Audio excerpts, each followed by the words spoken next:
Oi, gente, tudo bem? Tudo em ordem? Vamos continuar com a nossa leitura. A Mulher de 30 Anos, de Honoré de Balzac. Dê like aí, comente e também se inscreva no nosso canal, tá bom? Vou ficar muito orgulhoso em saber que você está por aqui e que apoia o nosso trabalho. Vamos lá, então, continuando? Mais um episódio, o último episódio aí, estava meio tenso, estava meio complicado. A filha, a mais velha do casal, Vitor e Júlia, parece-me que, entre aspas, fugiu de casa, não quer mais saber dos pais, quer viver uma vida com um assassino ali que, de certa forma, parece que até meio, digamos assim, porque no romance cabe tudo, né? Mas de certa forma meio parece que conduzido por uma onda esotérica, alguma coisa assim, né? É, entrou na casa deles e, enfim, o final da história você viu, a filha foi embora. Muito bem. Agora continuando o nosso episódio, gente, eu já estou na página 178. Mais um pouquinho nós terminamos esse livro. Ah, estou aqui na quinta parte, os dois encontros. Vamos lá então? Agora vamos para o título O Capitão Parisiense. Vamos lá. A terrível noite de Natal, durante a qual o Marquês e a esposa tiveram a infelicidade de perder a filha mais velha, é aquela noite que eu me referi agora há pouco. Sem que pudessem opor-se ao estranho domínio exercido pelo seu raptor involuntário. Estranho domínio, é, né, um domínio esquisito. Foi como um aviso que lhes deu o destino. A falência de um corretor arruinou o Marquês. Ele hipotecou os bens de sua esposa para tentar uma especulação cujos lucros deviam restituir à sua família toda a fortuna primitiva. Mas esse empreendimento acabou de arruiná-lo. Então, Marquês ou general, né, o Vitor aqui, vai começar a sentir digamos, uma perda, uma perda no seu patrimônio. Levado pelo desespero a tudo arriscar, porque quando a gente está numa situação difícil, a gente começa a arriscar. E aqui está o nosso Marquês. Levado pelo desespero a tudo arriscar, o general expatriou-se. 6 anos haviam decorrido desde sua partida, quer dizer, partiu dali. Embora sua família raramente tivesse notícias suas, alguns dias antes do reconhecimento da independência das repúblicas americanas pela Espanha, ele anunciara a sua volta. Então, digamos, passado o Natal, 6 anos depois, deu uma ruína financeira, o general, a gente diz aqui popularmente, fugiu, né? Para não pagar as dívidas, alguma coisa assim. Pelo menos é o que me deixa transparecer aqui, deixa transparecer para mim aqui. E 6 anos depois, e ele só voltou após, naquela época, o reconhecimento da independência das repúblicas americanas pela Espanha. Vamos lá? Assim, nós não sabemos como a família viveu nesse período. Vamos ver se nós descobriremos agora. Assim, relembrando novamente, a família agora, a mais velha foi embora. Então nós temos duas crianças e um menino, a mãe e o pai. O pai também me parece que saiu. Não sei o que aconteceu com as duas crianças, o menino e a mãe. Vamos lá? Mãe Júlia, né? Que é a nossa heroína aqui. Assim, por uma bela manhã, alguns negociantes franceses, impacientes pelo regresso à pátria com riquezas adquiridas ao preço de longos trabalhos e perigosas viagens empreendidas, ora ao México, ora à Colômbia, encontravam-se a algumas léguas de Bordeaux, a bordo de um brigue espanhol. Um homem envelhecido pelas fadigas ou pelo pesar, além do que seus anos justificavam, apoiava-se à amurada e parecia insensível ao espetáculo que se oferecia aos olhares dos passageiros agrupados no convés. Livres dos perigos da navegação e convidados pela beleza do dia, todos haviam subido a ponte para saudar a terra natal. Então estão retornando para a França. A maioria deles queria ver a todo transe, ao longe, os faróis, os edifícios da Gasconha, a torre de Cordoan, misturados às criações fantásticas de algumas nuvens brancas que se elevavam no horizonte. Sem a franja prateada que brincava diante do brigue, sem o longo sulco rapidamente apagado que o navio deixava pós si, os viajantes teriam podido acreditar-se imóveis no meio do oceano, de tal modo o mar ali estava calmo, de tal modo que o mar ali estava calmo. O céu tinha uma pureza arrebatadora.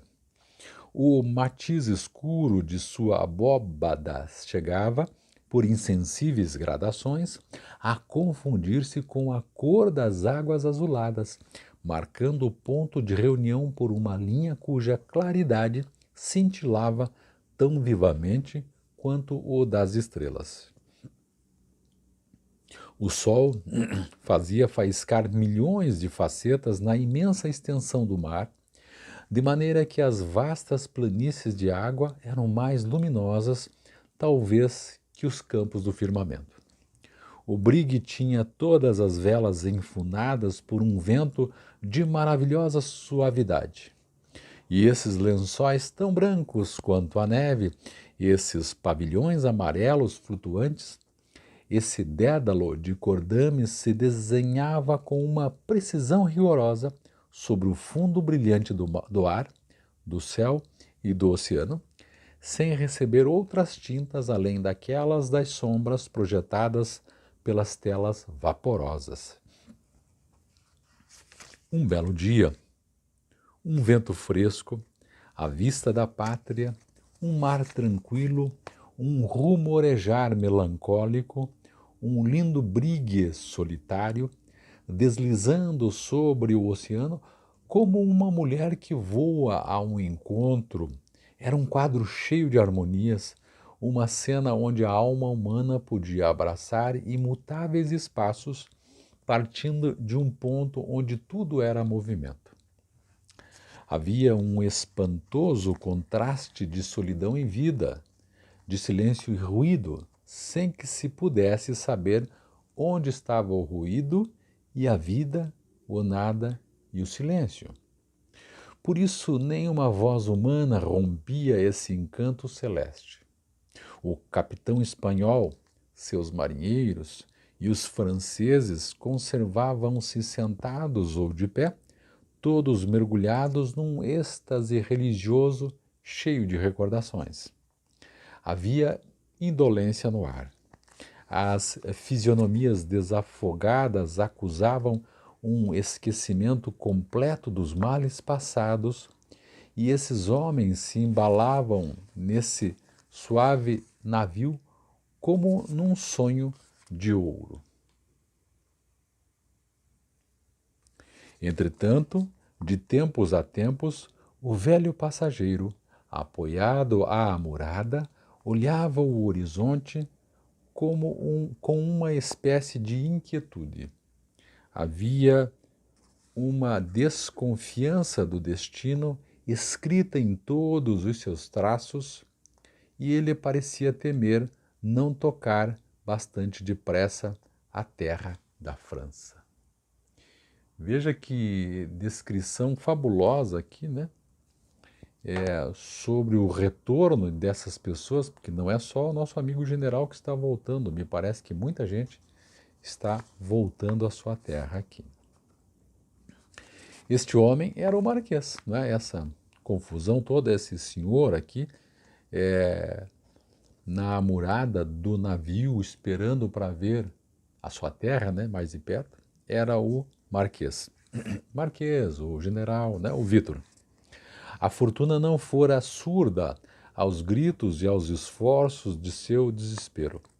Depois de 5 anos de tentativas e penosos trabalhos, vira possuidor de considerável fortuna. Foi fazer um trabalho fora, 5 anos, manteve-se uma certa fortuna ainda. Lembra-se que ele saiu dali por conta exatamente de que estava devendo na praça. Em sua impaciência de rever seu país e levar a felicidade à família, seguira o exemplo de alguns negociantes franceses de Havana, embarcando com eles num navio espanhol carregado para Bordeaux. Contudo, sua imaginação, cansada de prever o mal, traçava-lhe imagens as mais deliciosas de sua felicidade passada. Vendo ao longe a linha escura descrita pela terra, julgava contemplar a esposa e os filhos. Estava em seu lugar, no lar, e aí sentia-se abraçado, acariciado. Imaginava Moína, bela e crescida, graciosa como uma jovem. Lembre-se que Moína aqui, ela já estava com 7 naquela noite de Natal, mais 5, então 7, 8, 9, 10, 11, 12, 13 anos já nessa época aqui. O outro menino estava com 5, agora estaria com 10. E aquele outro do meio, que estava com 13 naquela oportunidade, mais 5, agora 18. A irmã mais velha foi embora com aquele ilustre desconhecido. Quando esse quadro fantástico adquiriu uma espécie de realidade, lágrimas rolaram de seus olhos. Então, como para ocultar sua perturbação, olhou o horizonte úmido oposto à linha brumosa que anunciava a terra. É ele, disse. Segue-nos. O quê? Exclamou o capitão espanhol. Um navio, continuou em voz baixa o general. Já o vi ontem, respondeu o capitão Gomes. Contemplou o francês como para interrogá-lo. Sempre nos perseguiu, disse então ao ouvido do general. O cara falou assim, ele de novo no navio. Eu falei, não tem problema nenhum, o navio está nos perseguindo já faz tempo. E eu não sei porque nunca nos alcançou, replicou o velho militar, pois é melhor veleiro que o seu maldito São Fernando. O navio onde eles estavam era o São Fernando. Terá tido avarias, um rombo. Alcança-nos, exclamou o francês. É um corsário colombiano, disse-lhe ao ouvido o capitão. Estamos ainda a 6 léguas da terra e o vento cai. Eu imagino que eles estão um pouco longe da terra, 6 léguas, e o vento que iria tocá-los à terra estava caindo, estava diminuindo. Ele não anda, voa, como se soubesse que em 2 horas a presa lhe terá escapado. Que audácia! Ele? Exclamou o capitão. Ah, não é em vão que se chama Otelo. Aquele navio que está no encalço deles é o Otelo. Há pouco tempo pôs a pique uma fragata espanhola e, entretanto, não tem mais de 30 canhões. Quer dizer, tem pouco armamento. Só a ele receava, pois não ignorava que cruzava as Antilhas. Continuou após uma pausa durante a qual olhou as velas de seu navio. O vento levanta-se, chegaremos. Quer dizer, o vento de novo voltou a lufar, voltou a tocar o navio. É preciso, o parisiense é impiedoso. Ele também chega, respondeu o marquês. Quer dizer, nós vamos chegar, mas esse cara também vai chegar. O Otelo não estava mais do que a 3 léguas. Embora a tripulação não tivesse ouvido a conversa do marquês e do capitão Gomes, a aparição dessa vela levara a maioria dos marinheiros e passageiros para o lugar onde estavam os 2 interlocutores, mas quase todos, tomando brigue por um barco de comércio, viam-no com interesse, quando de repente um marinheiro, numa linguagem enérgica, gritou: Por São Tiago, estamos perdidos? Eis o capitão parisiense. 182. A esse nome terrível, o pavor espalhou-se no brigue e foi uma confusão que ninguém poderia exprimir. O capitão espanhol incutiu com sua palavra uma energia momentânea aos marinheiros. E nesse perigo, querendo alcançar a terra a todo custo, experimentou içar prontamente todas as suas monetas altas e baixas a estibordo e bombordo, para apresentar ao vento a superfície total de pano que guarnecia suas vergas, isto é, colocar muito pano, né, para poder chegar logo na França. Mas não foi sem grandes dificuldades que se realizaram as manobras. Faltava-lhes naturalmente esse conjunto admirável que tanto seduz num navio de guerra. Embora o Otelo, aquele outro navio, voasse como uma andorinha, graças à orientação de suas velas, ganhava tão pouco em aparência que os infelizes franceses mantiveram uma doce ilusão. Quer dizer, não dava para perceber que ele estava andando rápido, estava, né, navegando rápido. De repente, no momento em que, após esses esforços inauditos, o São Fernando tomava um novo impulso em consequência das hábeis manobras que o próprio Gomes ajudara com o gesto e a voz, por um golpe falho de leme, voluntário sem dúvida, o timoneiro colocou o brigue atravessado. As velas, batidas de lado pelo vento, murcharam então bruscamente. Quer dizer, o cara que está dirigindo, né, errou. E aí ele botou meio que de lado, não de ponta o navio, de modo que as velas... Acabou o movimento do vento. O vento continuou, mas não nas velas. As velas, batidas de lado, murcharam então tão bruscamente que o brigue por pouco não parou, diminuiu a marcha. Romperam seus botalós e o navio ficou completamente abalado. Uma raiva inexprimível tornou o capitão mais branco que as velas. De um só pulo, ele caiu sobre o timoneiro e tão furiosamente o atingiu com o punhal, que falhou, mas precipitou-o ao mar. Em seguida, apoderou-se do leme e tratou de remediar a espantosa desordem que revolucionava seu bravo e corajoso navio. Lágrimas de desespero rolavam de seus olhos, pois sentimos mais pesar por uma traição que frustra um êxito devido ao nosso talento que por uma morte iminente. Porém, quanto mais praguejava o capitão, menos a tarefa se fazia. Ele mesmo disparou o canhão de alarma, esperando ser ouvido na costa. Nesse momento, o corsário, que chegava com uma velocidade desesperante, respondeu com um tiro de canhão cuja bala veio cair perto do São Fernando. O capitão deu um tiro para que as autoridades, né, se é que a gente pode dizer assim, marítimas da França percebessem que ele estava em apuro, um barulho.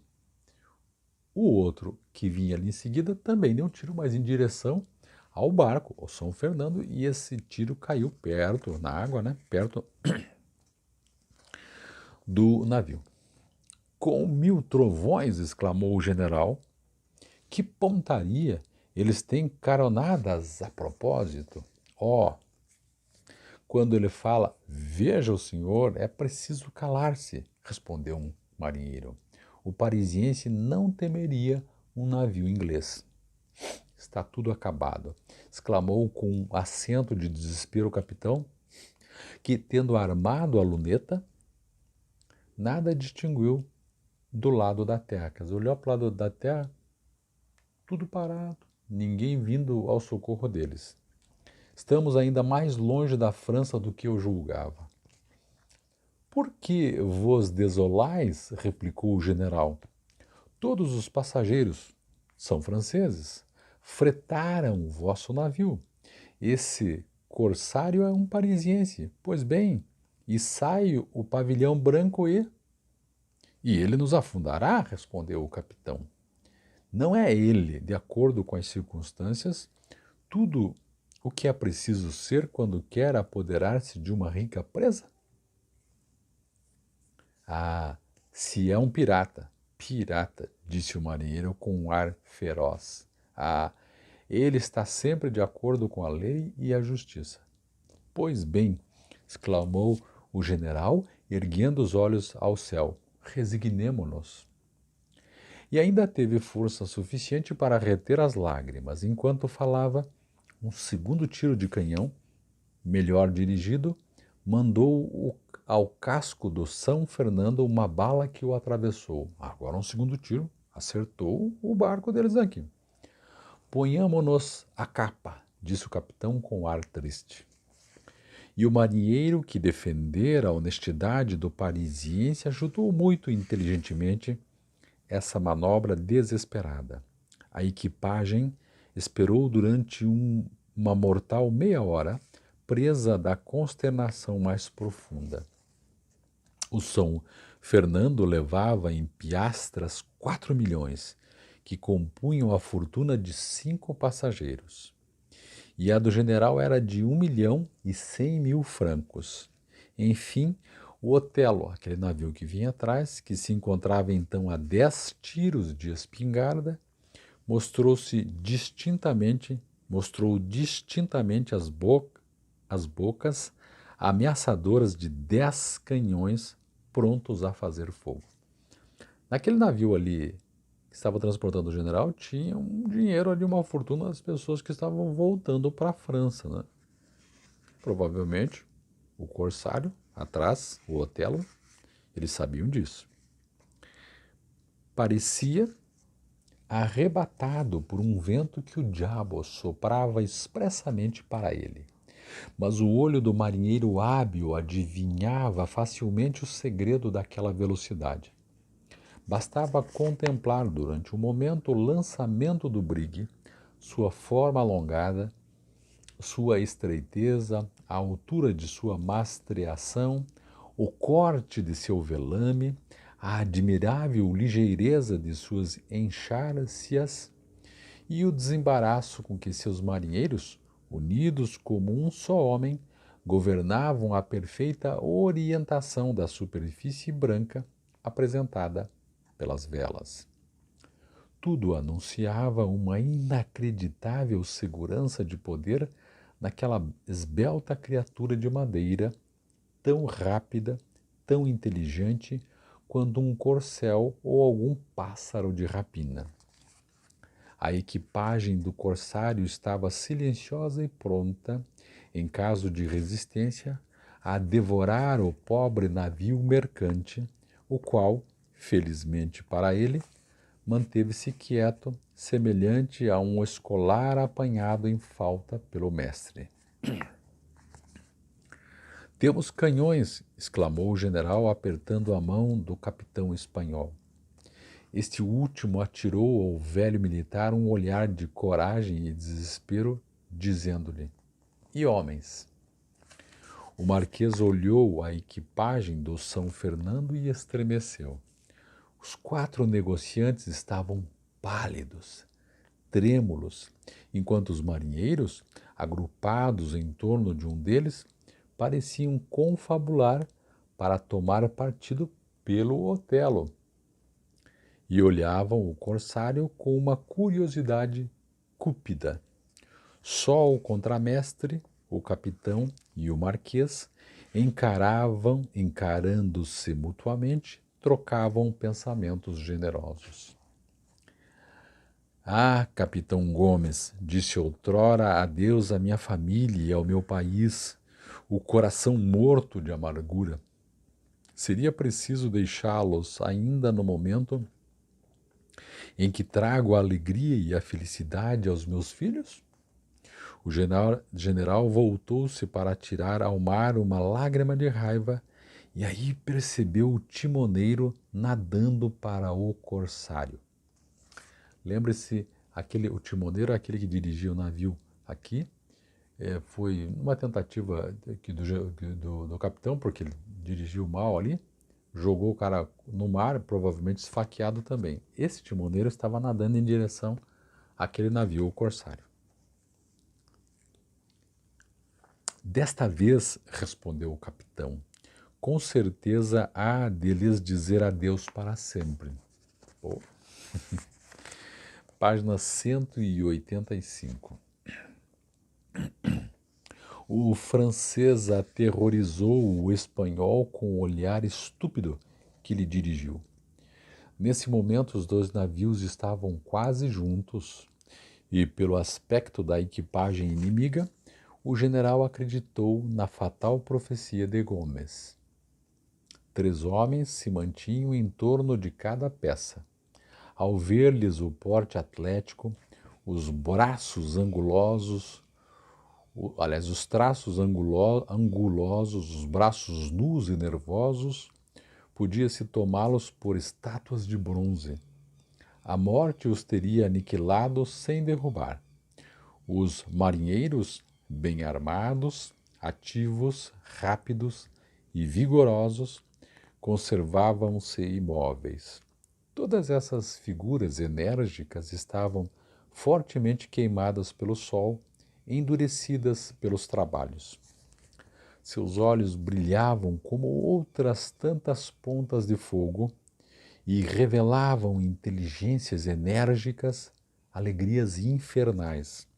O profundo silêncio que reinava na coberta, negra de homens e chapéus, acusava a implacável disciplina sob a qual uma poderosa vontade curvava esses demônios humanos. O chefe estava junto ao mastro grande, de pé, braços cruzados, sem armas. Apenas um machado jazia a seus pés. Trazia na cabeça, para livrar-se do sol, um chapéu de feltro de grandes abas, cuja sombra lhe escondia o rosto. Semelhante a cães deitados diante dos donos, artilheiros, soldados e marinheiros voltavam alternadamente os olhos para o capitão e para o navio mercante. Quando os 2 brigs se tocaram, a sacudidela arrancou o corsário ao seu devaneio e ele disse 2 palavras ao ouvido de um jovem oficial que se mantinha a 2 passos dele. Os grampos de abordagem, exclamou o imediato. E o São Fernando, então o navio da frente, foi enganchado pelo Otelo, navio de trás, com uma rapidez miraculosa. Segundo as ordens dadas em voz baixa pelo corsário e repetidas pelo imediato, os homens para cada serviço foram, como seminaristas marchando para a missa, sobre a coberta da presa, a amarrar as mãos dos marinheiros e passageiros e apoderar-se dos tesouros. Num momento, os tonéis cheios de piastras, os víveres e a equipagem do São Fernando foram transportados para a ponte do Otelo. O general acreditava-se sob o domínio de um sonho, quando se encontrou de mãos amarradas e atirado sobre um balote como se ele mesmo fosse uma mercadoria. Entre o corsário, o seu imediato e o marinheiro, que parecia desempenhar as funções de contramestre, realizou-se uma conferência. Quando a discussão, que pouco durou, terminou, o marinheiro apitou para os homens. A uma ordem sua, todos pularam para o São Fernando, subiram as cordas e se puseram a despojá-lo de suas vergas, velas e cordame, com a mesma presteza com que um soldado despe no campo de batalha um camarada morto, cujos sapatos e capote eram o objeto de sua cobiça. Eles estão levando geral, né? Estamos perdidos, disse friamente ao marquês o capitão espanhol, que com o canto dos olhos espiara os gestos dos 3 chefes durante a deliberação e os movimentos dos marinheiros que procediam a pilhagem regular de seu brigue. Como?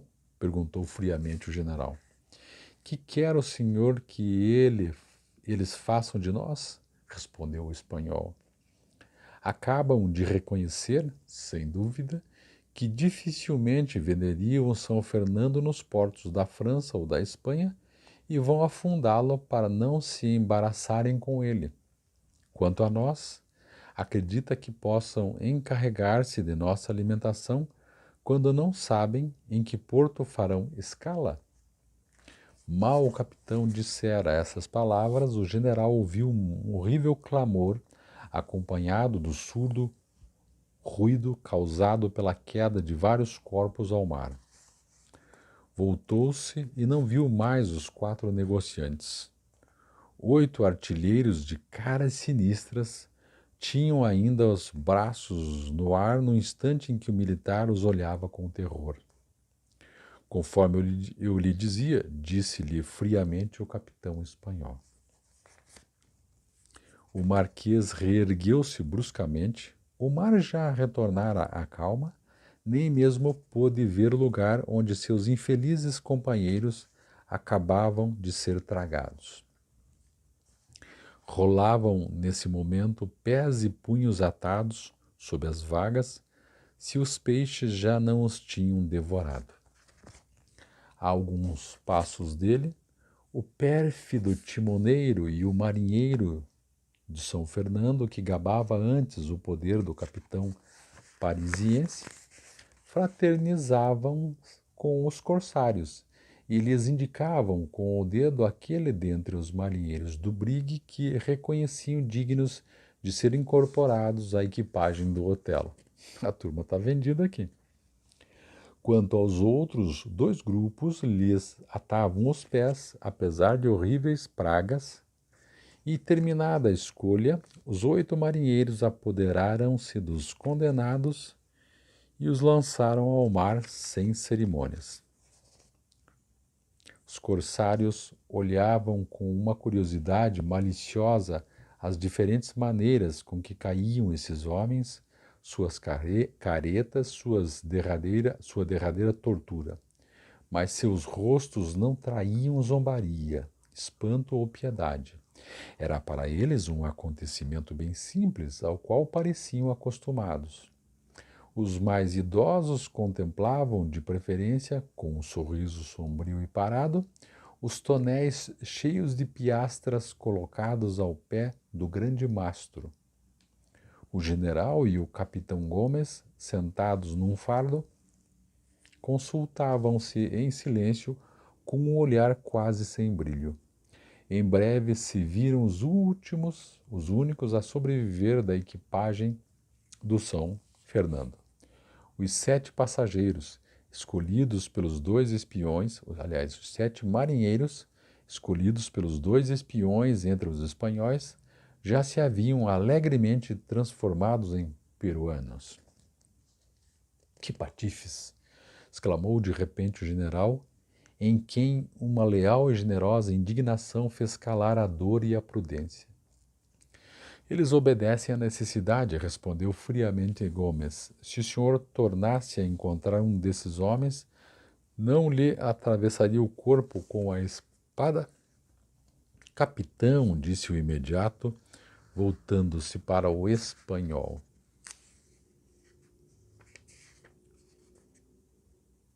O parisiense ouviu falar a seu respeito.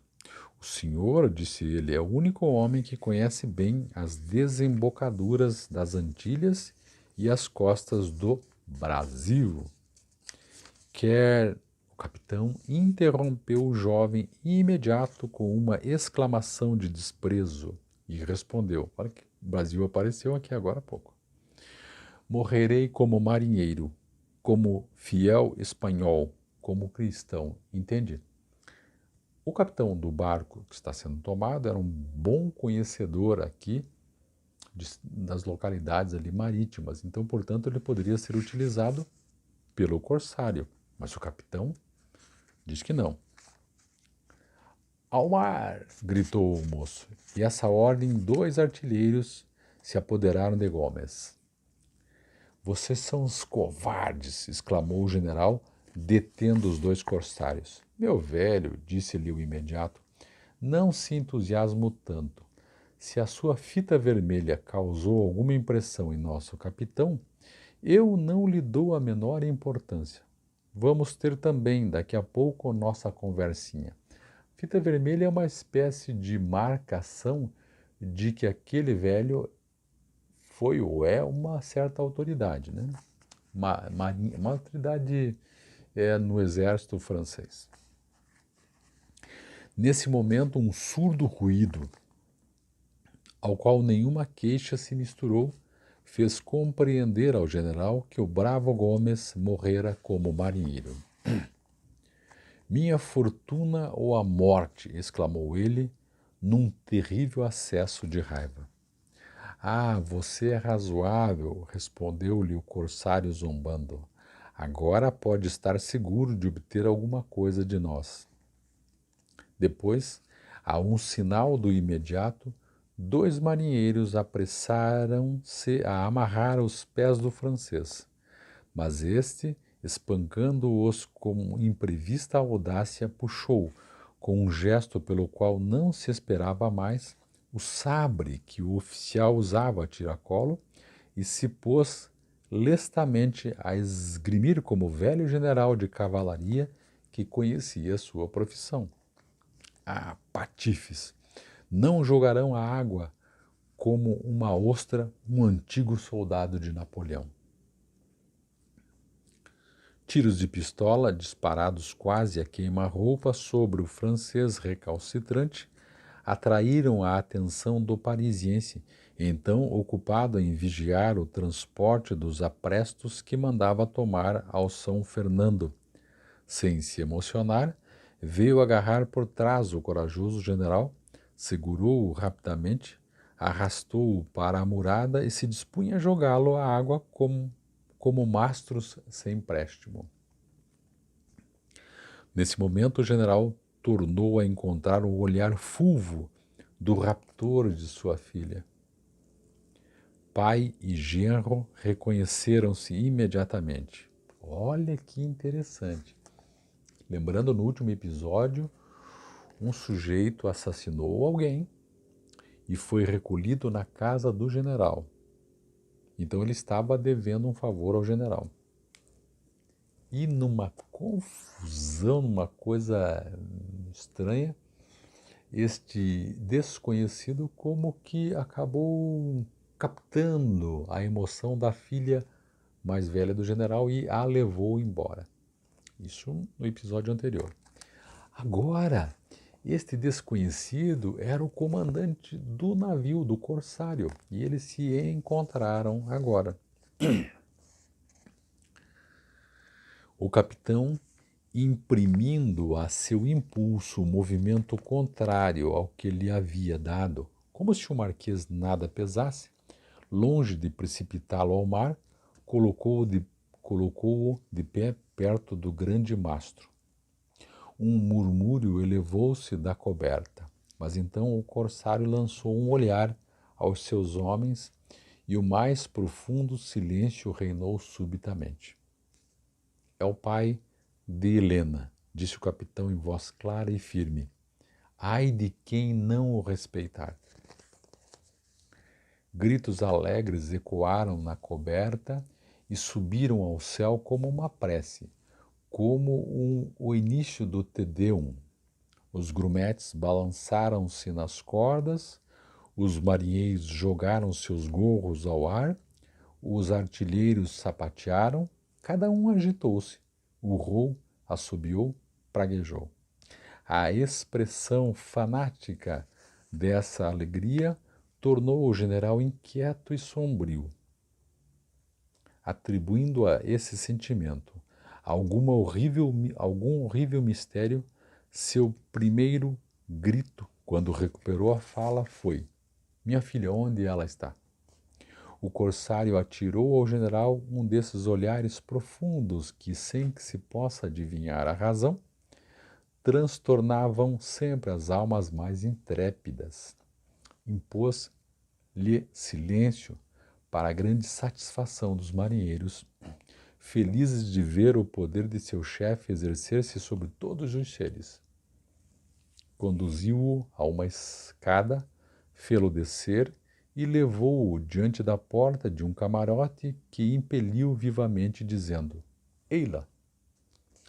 E em seguida desapareceu, deixando o velho militar mergulhado numa espécie de estupor à vista do quadro que se ofereceu aos seus olhos. Aqui vou dar uma parada, né? Porque o que eu chamo de take terminou, né?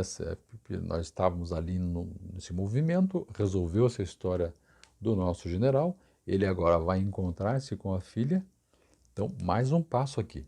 E é importante terminar agora, até para não ficar mais comprido o nosso vídeo e você conseguir ouvir e ver aí direitinho, para poder, enfim, pensar bem sobre esta situação. E aí, no próximo episódio, nós começamos com um enredo novo e com um enfoque, um take novo. Tá certo? É isso aí. Inscreva-se no canal, nos propague por aí, deixe um comentário, dê o seu like. Abraço. Muito obrigado.